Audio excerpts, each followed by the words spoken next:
Hello viewers, ఇవాళ క్లాస్లో మనం చెప్పుకోబోతున్నటువంటి టాపిక్ సొరచేప రక్త ప్రసరణ వ్యవస్థ. ఇక్కడ నాథోస్టోమేటా విభాగాల్లో ఉండేటటువంటి ప్రాథమికమైనటువంటి ఆదిమైనటువంటి విభాగం మనం చేపలను చెప్పుకుంటాం. పరిణామ క్రమంలో ఈ చేపలలో రెండు గదుల హృదయం మాత్రమే ఉంటుందని మనము వర్గీకరణ క్లాస్లో మనము తెలుసుకున్నాం. సో ఇక్కడ కూడా సొరచేప యొక్క హృదయము రెండు గదులతో కూడుకొని ఉంటుంది. రెండు గదుల హృదయం మాత్రమే మనం చేపలలో గుర్తించగలం. సో ఇక్కడ సొరచేపలో ఉండేటువంటి రెండు గదుల హృదయంతో పాటు ఇంకా ఈ రక్త ప్రసరణ వ్యవస్థలో ఉండేటటువంటి నిర్మాణాల విషయానికి వచ్చినట్లయితే, స్కూలియోడాన్ రక్త ప్రసరణ వ్యవస్థలో రక్తం, గుండె, ధమనీ వ్యవస్థ, సిరా వ్యవస్థ అనే భాగాలను మనము గుర్తించవచ్చు. అంటే మొత్తం 4 భాగాలతో కూడినటువంటి రక్త ప్రసరణ వ్యవస్థ అనేది ఈ సొరచేప యొక్క ప్రసరణలో గుర్తించడానికి వీలుగా ఉంటుంది. మరి ఒక్కొక్కటిగా అంటే స్కొలియోడాన్లో ఉండేటటువంటి ప్రసరణ వ్యవస్థలో ఉన్న ఈ 4 భాగాలను ఒక్కొక్కటిగా మనం వివరించుకోబోయే ముందు ఈ సొరచేప హృదయానికి ఉన్నటువంటి ప్రాముఖ్యతను కనుక చూసినట్లయితే 2 మాటల్లో మనము చెప్పుకోవచ్చు. ఒకటి ఏక ప్రసరణ హృదయం, మరొకటి సిరా హృదయం. ఇవి మనం మిగతా ఏ జీవుల్లో కూడా చూడనటువంటి లక్షణాలు. ఏది ఏక ప్రసరణ లక్షణం మరియు సిరా హృదయ లక్షణం.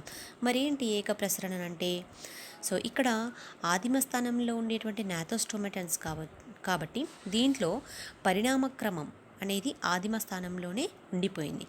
ఇక్కడ హృదయం విషయానికి వచ్చినట్లయితే హృదయం గుండా రక్తం అనేది ఒకేసారి ప్రసరణ జరుగుతుంది. అంటే దేహ భాగాల నుండి గ్రహించబడినటువంటి చెడు రక్తం, వివిధ దేహ భాగాల నుండి గ్రహించబడినటువంటి చెడు రక్తము గుండె నుండి ఒకసారి మాత్రమే ప్రసరణ చెందుతుంది. సో గుండె నుండి ప్రసరణ చెందినటువంటి చెడు రక్తం శుద్ధి కాబడిన తర్వాత మళ్ళీ గుండెను చేరదు, తర్వాత అది దేహ భాగాలకి పంపిణీ కాబడుతుంది. కాబట్టి గ్రహించబడినటువంటి శరీర భాగాల నుండి గ్రహించబడినటువంటి చెడు రక్తం హృదయం గుండా ఒక్కసారి మాత్రమే ప్రసరణ చెందుతుంది. కాబట్టి ఈ ప్రసరణ విధానాన్ని ఏక ప్రసరణగా పేర్కొంటారు. ఓకే, నెక్స్ట్ సిరా హృదయం అని ఎందుకు అంటున్నాం మనము? సాధారణంగా సిరలను వేటిని అంటాము? చెడు రక్తాన్ని ప్రవహింపజేసేటటువంటి రక్తనాళాలను సిరలుగా చెప్పుకుంటాం. మరి ఇక్కడ నాళాల ద్వారా చెడు రక్తం ప్రవహిస్తే సిరానాళాలుగా పేర్కొనడమే కాకుండా హృదయం గుండా కూడా చెడు రక్తం ప్రసరణ చెందినట్లయితే దాన్ని సిరా హృదయం అనొచ్చు. ఇక్కడ సొరచేప యొక్క హృదయం కూడా ఎప్పుడూ కూడా చెడు రక్తాన్ని ప్రవహింపజేస్తుంది. కాబట్టి సొరచేప హృదయాన్ని కూడా ఏమనొచ్చు? సిరా హృదయం అని పేర్కొనవచ్చు. దీన్ని జలశ్వాస హృదయము అని కూడా అంటారు. ఓకే, సో ఇవి 2 ముఖ్యమైనటువంటి మాటలు మనం సొరచేపలో ఉండేటటువంటి ప్రసరణ విధానం గురించి చదువుకోబోయే ముందు తప్పనిసరిగా తెలుసుకోవాల్సి ఉంటుంది. ఇక రక్త ప్రసరణ వ్యవస్థలో ఉండేటువంటి 4 భాగాల్లోనికి గనక మనం వెళ్ళినట్లయితే, ఇక్కడ సొరచేప యొక్క రక్తం విషయానికి వచ్చినట్లయితే, సొరచేప రక్తం ఎరుపు వర్ణాన్ని కలిగి ఉంటుంది. అదేవిధంగా ద్రవరూప ప్లాస్మాను కలిగి ఉంటుంది. దానితో పాటు వివిధ రకాల కణాలు కూడా దాంట్లో ఉంటాయి. ఫర్ ఎగ్జాంపుల్ చూసినట్టే మనకు ఆర్బీసీ ఎర్ర రక్త కణాలు, డబ్ల్యూబీసీ తెల్ల రక్త కణాలు, వీటితో పాటు స్కందన కణాలు అనేటటువంటి కణాలు కూడా మనము సొరచేప యొక్క రక్తంలో గుర్తించవచ్చు. సో ఎరుపు వర్ణంలో ఉండేటటువంటి రక్తం ద్రవరూప ప్లాస్మాను కలిగి ఉంటుంది. అదేవిధంగా ఎర్ర రక్త కణాలు, తెల్ల రక్త కణాలు, స్కందన కణాలు అనేటువంటి కణాలను కూడా కలిగి ఉంటుంది. ఇది రక్తం విషయానికి వస్తే, ఇక రెండవది ఏంటి? గుండె. మరి గుండె యొక్క నిర్మాణం విషయానికి వచ్చినట్లయితే, సో సొరచేపల్లో ఉండేటటువంటి గుండె అనేది సాధారణంగా శంకు ఆకారాన్ని కలిగి ఉంటుంది. సో శంకు ఆకారాన్ని కలిగి ఉండి అధికంగా ఖండరహితంగా ఏర్పడి ఉండి ఎరుపు వర్ణంలో ఏర్పడి ఉంటుంది. ఓకే, సో సొరచేపలో ఉండేటువంటి గుండె శంకు ఆకారాన్ని కలిగి ఉంటుంది, ఖండరహితమై ఉంటుంది, ఎరుపు వర్ణాన్ని కలిగి ఉంటుంది.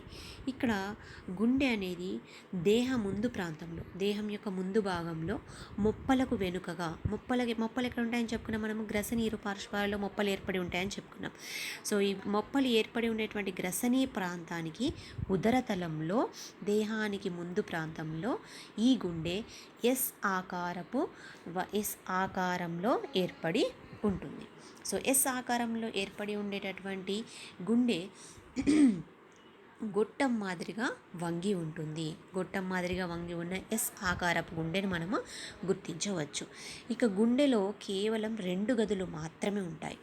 2 గదులు మాత్రమే ఉంటాయి. ఒక కర్ణిక, ఒక జఠరిక.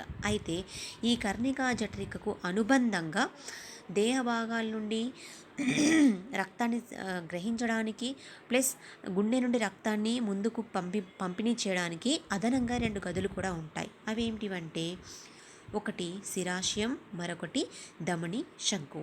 సో ఇక్కడ శిరాశయం అనేది దేహ భాగాల నుండి చెడు రక్తాన్ని గ్రహిస్తుంది. ధమని శంకు అనేది గుండె నుండి రక్తం మొప్పలకు చేరవేయడానికి సహాయపడుతుంది. ఇలా గుండెలో ప్రధానంగా 2 గదులు కర్ణిక, జఠరిక ఉంటాయి. వీటికి అదనంగా శిరాశయం, ధమని శంకు అనేటటువంటి గదులు కూడా ఉంటాయి. నెక్స్ట్, హృదయాన్ని ఆవరించి హృదయానికి రక్షణ కలగజేయడానికి హృదయావరణ త్వచం ఉంటుంది. అదేవిధంగా 2 పొరలతో నిర్మితమైనటువంటి హృదయావరణ త్వచంలో హృదయావరణ ద్రవం కూడా ఉండి అగాధాల నుండి, ఒత్తిడుల నుండి హృదయాన్ని రక్షించడం అనేది జరుగుతుంది. ఇది గుండెకు ఉన్నటువంటి సాధారణ లక్షణాలు. సో ఈ గుండెలో ఉండేటటువంటి నిర్మాణాలను కనుక మనము ఇక్కడ డయాగ్రమెటిక్గా చూసినట్లయితే మీకు ఇక్కడ కనబడుతుంది. కింది ప్రాంతంలో మనకు వెంట్రికల్ అని ఉంది, సైనస్, వీనస్ అని ఉంది. ఈ సైనస్, వీనస్ అనేది ఏంటి అంటే శిరాశయము. ఓకే, శిరాశయం. సో దాదాపు శరీర భాగాల నుండి చెడు రక్తాన్ని గ్రహించేటటువంటి శిరాశయం. దాని క్రింది ప్రాంతంలో ఉన్నది ఏంటి అంటే కర్ణిక. ఇక్కడ మనం వెంట్రికల్ అని కనబడుతుంది కదా, కర్ణిక. ఇక్కడ ముడతలుగా పడి ఉన్నటువంటి ఆరికలు ఉంది కదా, దాన్ని మనం జఠరికగా పేర్కొన్నాం. ఇక జఠరిక పైన గొట్టం మాదిరిగా పొడవుగా ఉండేటటువంటి నిర్మాణం ఉన్నది. దాన్ని ఏమంటున్నాము? కోనస్ ఆర్టీరియసస్ అంటున్నాము. అంటే ధమని శంకువు అంటాం దాన్ని. ఈ ధమని శంకు యొక్క ఉదర ప్రాంతం నుండి, పూర్వాంతం నుండి ఒక చిన్న గొట్టం మాదిరి, నాళం మాదిరి నిర్మాణం ఏర్పడుతుంది. దీన్నే మనము ఉదర ధమనిగా పేర్కొంటాము. ఓకే, ఉదర ధమనిగా పేర్కొంటాము. సో ఈ ఉదర ధమని నుండి అనేకమైనటువంటి అభివాహి జరల శ్వాస ధమనులు వస్తాయి. అవి తర్వాత విషయం, తర్వాత టాపిక్లో మాట్లాడుకుందాము. సో ఇక్కడ మనకు హృదయానికి సంబంధించినటువంటి ప్రధానమైనటువంటి 2 గదులు, అదనంగా ఉండేటువంటి 2 గదులు, మొత్తం 4 గదులు మనకి ఈ డయాగ్రామ్లో కనబడుతున్నాయి. మనకి ఈ డయాగ్రామ్ పృష్ఠ దృశ్యం, ఉదర దృశ్యం రెండింటిని కూడా మనం ఇక్కడ అబ్జర్వ్ చేయవచ్చు.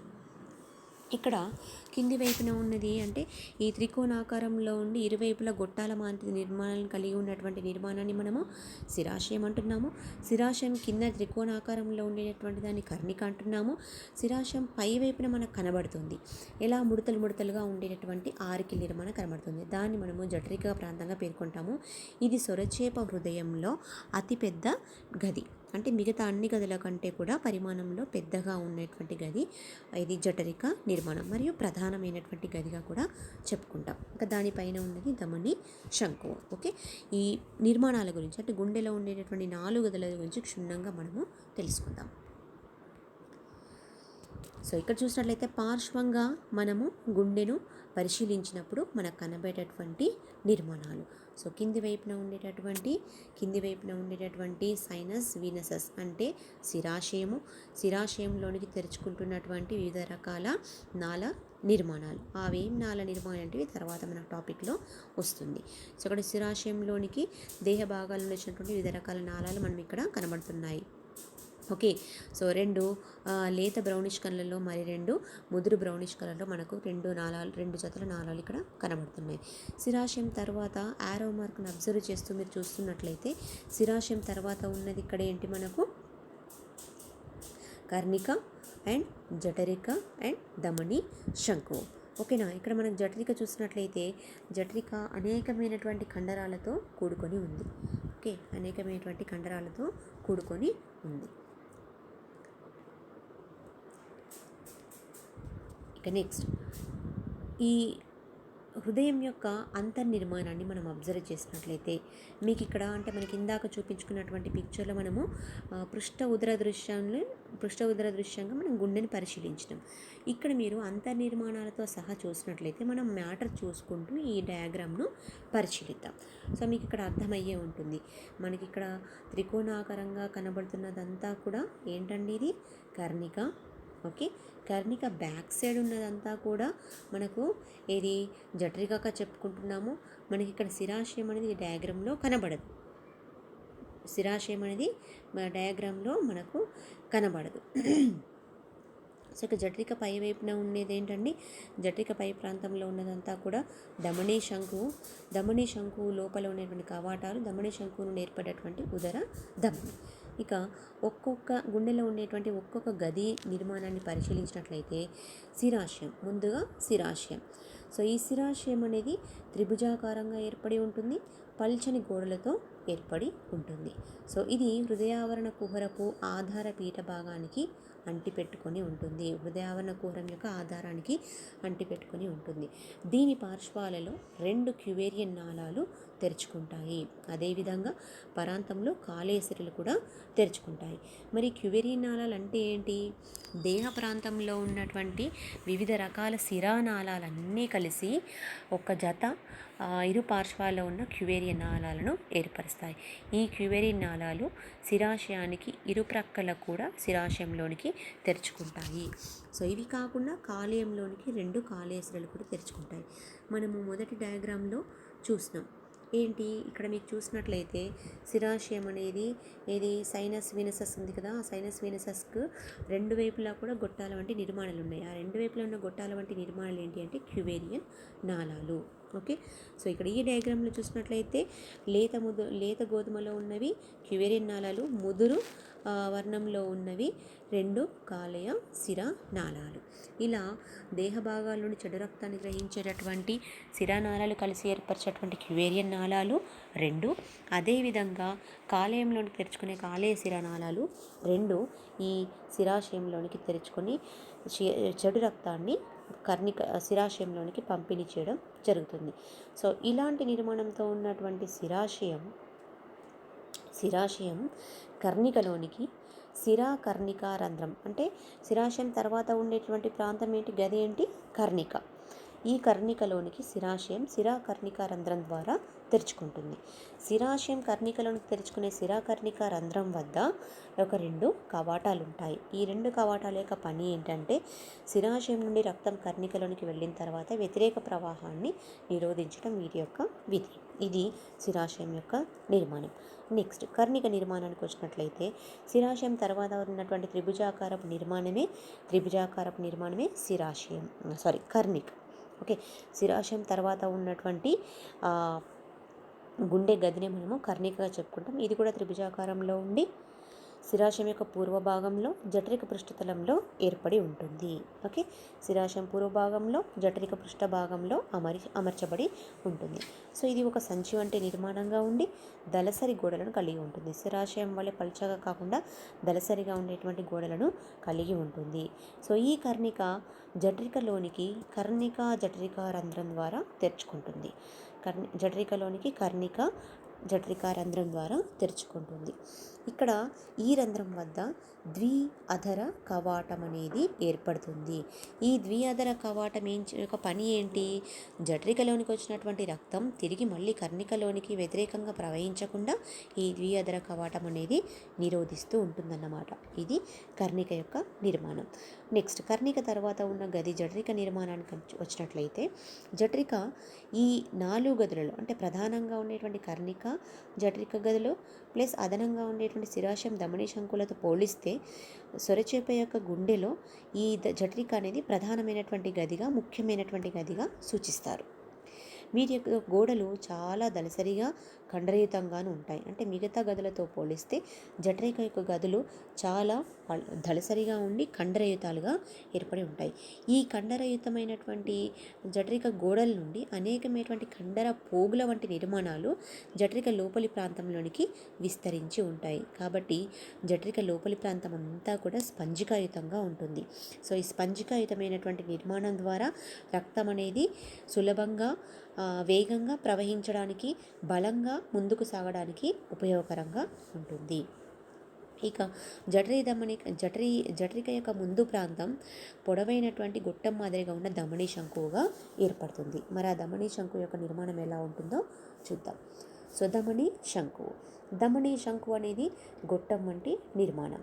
సో ఇది జఠరిక పూర్వ భాగం, హృదయావరణం జఠరిక పూర్వభాగం నుండి హృదయావరణ కుహర పూర్వాంతం వరకు విస్తరిస్తుంది. జఠరిక పూర్వభాగం నుండి హృదయావరణ కుహర పూర్వాంతం వరకు విస్తరిస్తుంది. సో హృదయావరణ కుహరాన్ని దాటిన తర్వాత ఇది ఇంకా ముందుకు సాగి ఒక చిన్నని గొట్టంలాగా ఏర్పడుతుంది. దీనినే మనము ఉదర ధమని అంటాము. ఓకే, అంటే హృదయావరణ కుహరాన్ని దాటిన తర్వాత ఉన్నటువంటి ధమని శంకు సన్నని చిన్నని గొట్టంలాగా ఏర్పడుతుంది. దీన్ని ఉదర ధమని అంటాం. సో ఇది కండర నిర్మితంగా ఉండి అధిక సంకోచ స్థితిని కలిగి ఉంటుంది. ఓకే, ధమని శంకు ఉదర ధమని కండర నిర్మితంగా ఉండి అధిక సంకోచ స్థితిని కలిగి ఉంటుంది. ఇక ధమని శంకు లోపలి వైపున చూసినట్లయితే దీంట్లో 2 వరుసలలో ఉన్నటువంటి అర్ధచంద్రాకార కవాటాలను మనము గుర్తించవచ్చు. ఈ 2 వరుసలలో ఉండేటటువంటి అర్ధచంద్రాకార కవాటాలు 3 కవాటాలుగా ప్రతి వరుసలో అమర్చబడి ఉంటాయి. అంటే ధమని శంకులో ప్రతి వరుసలోనూ 2 వరుసలు అని చెప్పుకున్నాం, ప్రతి వరుసలోనూ 3 కవాటాలు ఏర్పడి ఉంటాయి. ఈ కవాటాల యొక్క పని ఏంటి?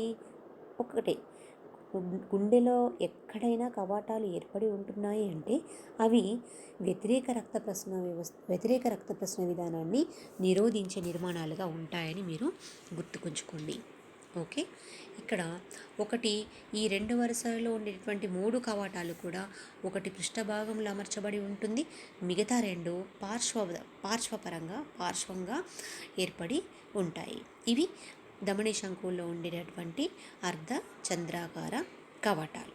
ఓకే, ఇక పృష్ఠ కవాటానికి ఇరువైపులా కూడా 2 అనుబంధ కవాటాలు ఉంటాయి. అంటే ధమని శంకువులో అర్ధచంద్రాకార కవాటాలే కాకుండా 2 అనుబంధ కవాటాలు కూడా ఏర్పడి ఉంటాయి. ఇవన్నీ కూడా ఒకే పనిని నిర్వర్తించడం జరుగుతుంది. ఇక జఠరిక గోడల నుండి బయలుదేరిన కండర తంతువులు కవాటాలకు అతికి ఉంటాయి. అంటే జఠరిక గోడల నుండి ఏవైతే కండర తంతువులు ఏర్పడతాయో ఆ కండర తంతువులు మనం ఇందాక చెప్పుకున్నాం, జఠరిక అనేది అధికమైనటువంటి కండరాలతో ఏర్పడి ఉంటుంది. ఆ కండర తంతువులన్నీ పోగుల మాదిరిగా జఠరికలోనికి విస్తరించాయి కాబట్టి సంకోచ స్థితిని స్ఫీతి స్థితిని కలిగి ఉంటుందని చెప్పుకున్నాం. ఇలాంటి కండర తంతువులు ధమని శంకువులో ఉండేటువంటి కవాటాలతో సంబంధాన్ని ఏర్పరచుకొని ఉండటం వల్ల అక్కడ సంకోచ స్థితి అంటే సంకోచ సమయం లేదా జఠరిక మిగతా గుండెలో ఉండేటువంటి గదులలో కదలికలు ఏర్పడడం, రక్తం అనేది సక్రమ రీతిలో రవాణా చెందడం అనేది మనము చూస్తాం. ఇవి గుండెలో ఉండేటటువంటి వివిధ రకాల గదుల గురించి. సో మనం ఇక్కడ చూసినట్లయితే మ్యాటర్ వైజ్గా కాకుండా పిక్చర్ వైజ్గా మనం కనుక దీన్ని అబ్జర్వ్ చేసినట్లయితే మనకి ఇక్కడ ధమని శంకువులో అనుబంధ కవాటాలు, అపూర్వ అర్ధచంద్రాకార కవాటాలు, 2 వరుసల్లో అమర్చబడినటువంటి అర్ధచంద్రాకార కవాటాలు, వాటికి అదనంగా ఉండేటటువంటి అనుబంధ కవాటాలను కూడా మనం ఇక్కడ గుర్తించవచ్చు. ఇక జఠరికలో ఉండేటటువంటి ఏదైతే జఠరిక ప్రాంతంలో ఉండేటటువంటి అంతర్గతంగా ఉండేటటువంటి కండర పోగులను, స్నాయురజ్జువులు అనేటటువంటి కండర పోగులను మనం ఇక్కడ గుర్తించడానికి అవకాశం ఉంది. ఓకేనా, సో మనం ఇక్కడ చూస్తున్నది ఇక్కడ మనకు ఏది కింది వైపున చూస్తుంది జఠరిక కండరయుతమైనటువంటి గూడ, లోపల అంత నిర్మాణం చూసినట్లయితే అనేక శాఖయుత నిర్మాణాలుగా ఉండేటటువంటి స్నాయురజ్జువులు, కండరతంతు పోగులు, అదేవిధంగా జఠరిక నుండి పూర్వాంతంలో ఏర్పడినటువంటి ధమని శంకు, పొడవుగా గొట్టం మాదిరిగా ఉండేటువంటి ధమని శంకు. ఈ ధమని శంకు లోపలి వైపున ఉండేటటువంటి అనేకమైనటువంటి కవాటాలు, 2 వరుసల్లో అమర్చబడినటువంటి కవాటాలు. వీటిలో ఒకటేమో ఉదరతలం వైపు ఏర్పడి ఉంటే మిగతా 2 పృష్ఠతలం వైపు ఏర్పడి ఉన్నాయి. అంటే పూర్వ అర్ధచంద్రాకార కవాటాలు అంటున్నాము, పర అర్ధచంద్రాకార కవాటాలు అంటున్నాము. వీటికి అనుబంధంగా ఏముంటున్నాయి? 2 కవాటాలు కూడా ఏర్పడి ఉంటున్నాయి. ఇక ధమని శంకు యొక్క పూర్వాంతంలో చూసినట్లయితే దాన్ని మనము ఉదర ధమనిగా పేర్కొంటాం. ఈ ఉదర ధమని అనేది ప్రధానంగా 5 జతల అభివాహి జలశ్వాస ధమనులను ఏర్పరుస్తుంది. మనకి ఇక్కడ చూసినట్లయితే 5వ అభివాహి జలశ్వాస ధమని, దానిపైన 4వ అభివాహి జలశ్వాస ధమని కనబడుతుంది.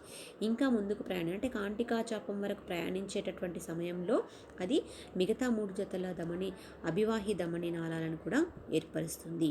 ఓకే, ఇది సొరచేపల్లో ఉండేటటువంటి 4 గదుల నిర్మాణం. మరి ఇక్కడ ఈ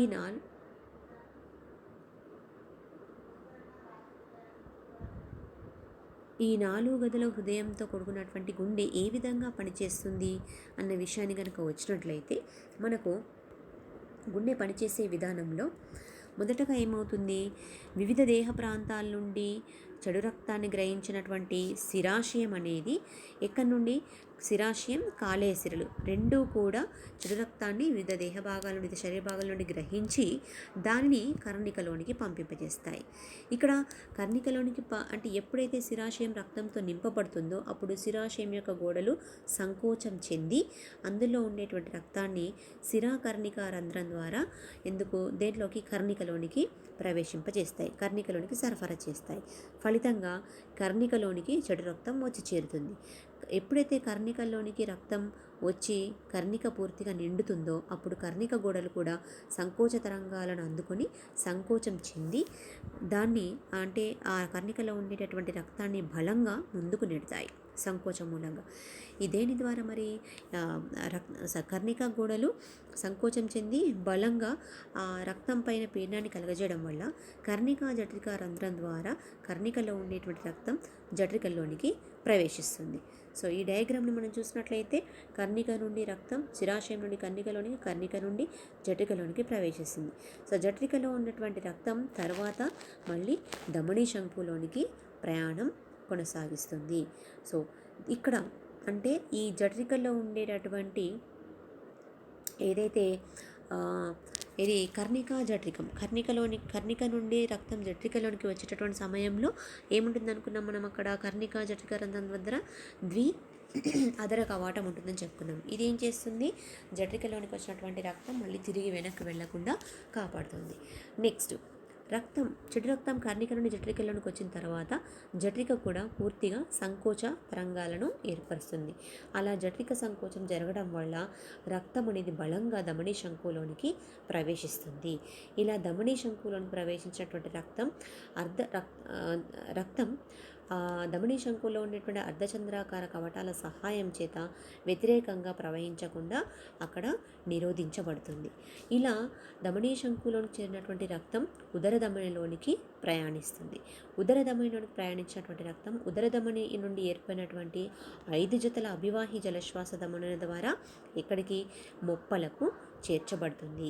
మొప్పలు అనేటువంటివి ఏంటివి, సొరచేపల్లో ఉండేటువంటి శ్వాసాంగాలుగా చెప్పుకున్నాం కాబట్టి మొప్పలలోనికి చెడు రక్తం చేరిన వెంటనే మొప్పలు చేసే పని ఏంటి, వాయు మార్పిడి.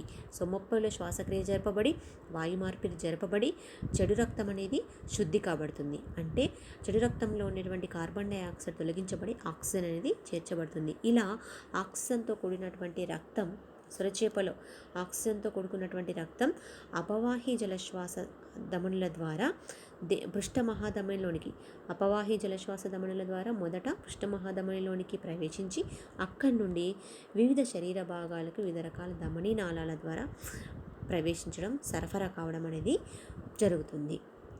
ఇక్కడ ఏమవుతుందండి, మొదటగా ధమనీ శంకువు నుండి చెడు రక్తం అనేది ఉదర ధమని ద్వారా అభివాహి జలశ్వాస ధమనుల ద్వారా మొప్పలను చేరి అక్కడ శ్వాసక్రియ ద్వారా శుద్ధి కాబడి ఆక్సిజన్తో కూడుకున్నటువంటి రక్తం తిరిగి అపవాహి జలశ్వాస ధమనుల ద్వారా మొదటగా పృష్ఠమహాధమనిని చేరి అక్కడి నుండి వివిధ శరీర భాగాలకు సరఫరా చేయబడుతుంది. ఇలా గుండె నుండి ప్రవహించేటటువంటి చెడు రక్తం మొప్పలను చేరి శుద్ధి కాబడి మళ్ళీ తిరిగి వివిధ దేహ భాగాలకు పంపిణీ చేయబడుతుంది. కానీ తిరిగి మళ్ళీ హృదయాన్ని చేరుకోదు. కాబట్టి దేహ భాగాల నుండి గ్రహించబడినటువంటి రక్తం ఒక్కసారి మాత్రమే గుండె నుండి ప్రవహిస్తుంది. కాబట్టి దీన్ని ఏకప్రసరణ విధానంగా చెప్పుకుంటాం. అదేవిధంగా దేహ భాగాల నుండి గ్రహించబడినటువంటి చెడు రక్తం మాత్రమే ఎల్లప్పుడూ గుండె ద్వారా ప్రవహించడం జరుగుతుంది. కాబట్టి ఈ గుండెను శిరాహృదయం అని కూడా అంటాము, లేదా జలశ్వాస హృదయం అని కూడా పేర్కొంటాము. ఇదండి సొరచేప యొక్క రక్త ప్రసరణ విధానంలో ఉండేటటువంటి 4 భాగాలు. అదేవిధంగా గుండెలో ఉండేటటువంటి గదులు, గుండెలో ఉండేటువంటి ప్రతి గది యొక్క నిర్మాణము మరియు గుండె పనిచేసేటటువంటి విధానము. ఎందుకు సొరచేప హృదయాన్ని ఏకప్రసరణ హృదయం అంటున్నాము, అదేవిధంగా శిరాహృదయం అంటున్నాము అనే దానికి ఎక్స్ప్లెనేషన్. Okay, thank you.